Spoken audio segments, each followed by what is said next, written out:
Hey everyone, welcome to today's video. Welcome to the Gaming Daddy channel. I appreciate you guys so much for hopping into the video. Today I wanted to do my best to expose some secrets that have to do with the specialization technician. Now, unlike my last video, I'm not going to go too in-depth into all of the different attributes of the skill tree, because it does take a lot of time, and I would love to talk about the little hacks that I do know within the specialization and point them out from the get-go. So let's jump into the specialization for the technician. Make sure it's leveled up. If you don't have the season pass and you're new, you have to do the field research activities. Go ahead and knock them out, hit G or whatever the button is, and you can actually track them if you haven't completed them. There are a bunch of nice rewards that come with them. I would go for it because the Motherly Love Gloves, very solid item if you really want that. But here on the specialization tree, one of the very first things that you must identify is that this particular talent called the Dismantling Tier 4 talent gives you 12% damage to drones, skills, and proxies and robotics. So if you're going to build a skill build and you're going to go deal with the Black Tusks, you have no choice than to leverage this 12% damage or find another way to leverage it. But it is a free 12% additive damage to all of your damage that you're dealing, be it your weapon, be it your skills or whatever it is. So always make sure that this is something that you look into. This is why we call the technician specialization the most versatile, if not the best specialization that is in the game, because there's so much that complements it, and there's an entire enemy faction and entire enemy paradigms that do receive more damage if you're using it, because every faction, if you even look at it, has got some kind of a skill or some kind of electronic device that they can release depending on the different archetypes within those factions. So this is something that you can deal more damage to drones or to turrets or to all kinds of stuff. So it's really good to understand and to know that this has to be a part of your build. Followed by that, another hack, or I'll say another trick that the technician actually does have, is your armor kit applies heals to friendly skill proxies within 10 meters. So all friendly skill proxies. Now look at the language. One of the things about the Division 2 and the Division, in fact, is the way descriptions are written. You really have to sometimes either take the full literal explanation, or basically look at it and think about it in depth. So when you have an armor kit and you use that armor kit and your skill health is low, friendly skill proxies that are within 10 meters of you will basically receive, healing as well. So all of them, that includes yours and that includes your group, because they are friendly skill proxies. That's exactly what this language is actually saying. Now, in the battlefield, it's the way it's going to work is going to have to be the fact that you're within 10 meters of them. Now, here are a few things that could affect your playstyle. Say perhaps you have somebody on your team that's basically shredding, doing some real good work when it comes to their turret, and their turret's about to die, and hey, if I can go close to this turret and pop my med kit, I can heal them. You can do that. Or even if the person themselves goes close to the med kit, they heal them. Goes to the skill proxy, they use the med kit or armor kit, I guess I should say. That can also help to restore some health or armor, whatever it is, to that skill. So don't sleep on that technique when you're playing. Followed by that, you just have amped, which is basically one skill tier. So this allows you to get away with the way you're building. So you can pretty much use this one skill tier to be able to rock another major attribute on your build. Another really cool thing is the Memento backpack really does shine when it comes into this, this synergy together, because Memento basically gives you one of each of the major core attributes. So if you look at this backpack, it's got weapon damage, it's got armor, and it's also got skill tier. So if you're using the Memento, you gain all of those benefits. And you can also, go ahead and at this point, you now have 2 skill tiers, and your build can now represent other core attributes like weapon damage and even armor, if you please. So this is another hack that you should know when you're building. You can just leverage this extra skill tier. Everybody knows this, but then there's another skill tier that actually is on the Memento backpack that you can also leverage, giving you 2 skill tiers and then opening more room for you to build in a cool way as you want. Another thing too is the Emp Grenade.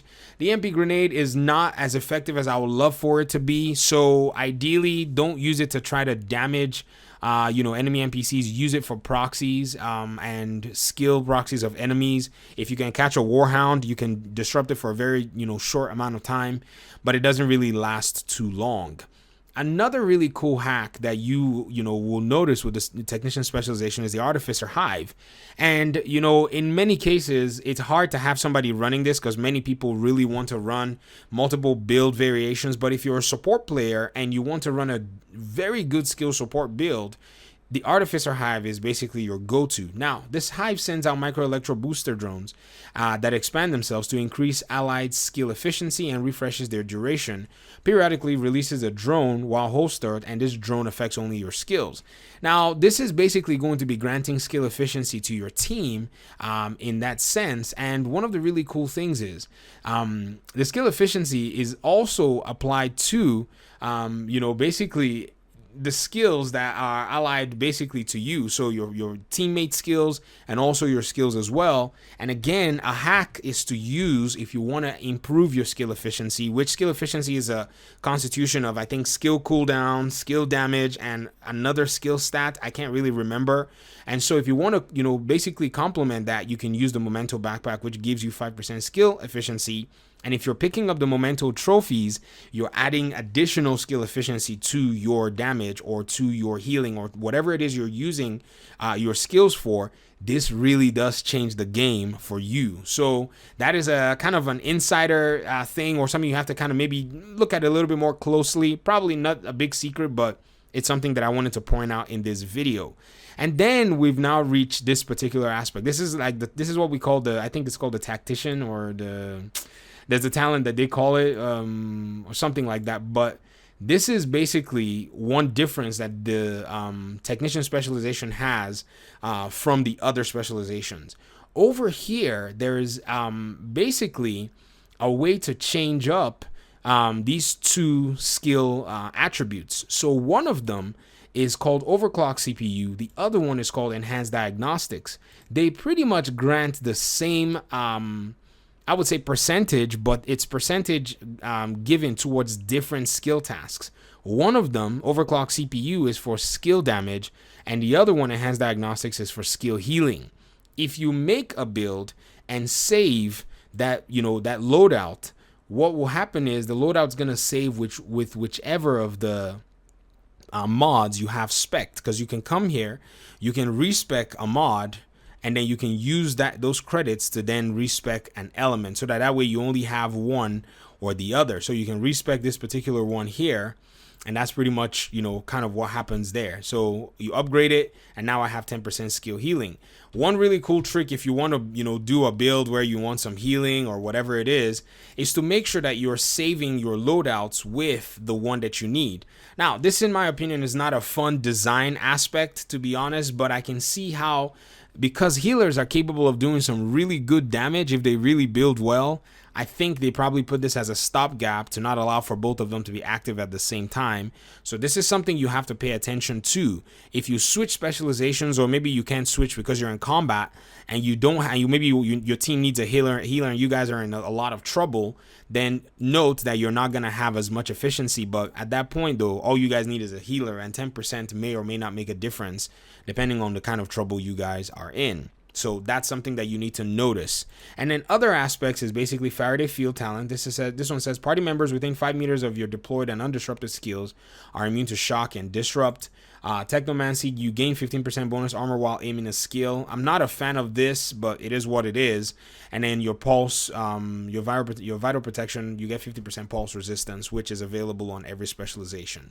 So these are some of the hacks that do go in with the technician specialization. Now, let me show you a little bit of application before I end this video and how you can actually apply it. Now, if you notice, I have a build here where I'm using the Eclipse protocol, 4 pieces of it, and I'm using basically another exotic item, the Vow Mask, and I'm also using Golden Gear holster, which has an armor mod.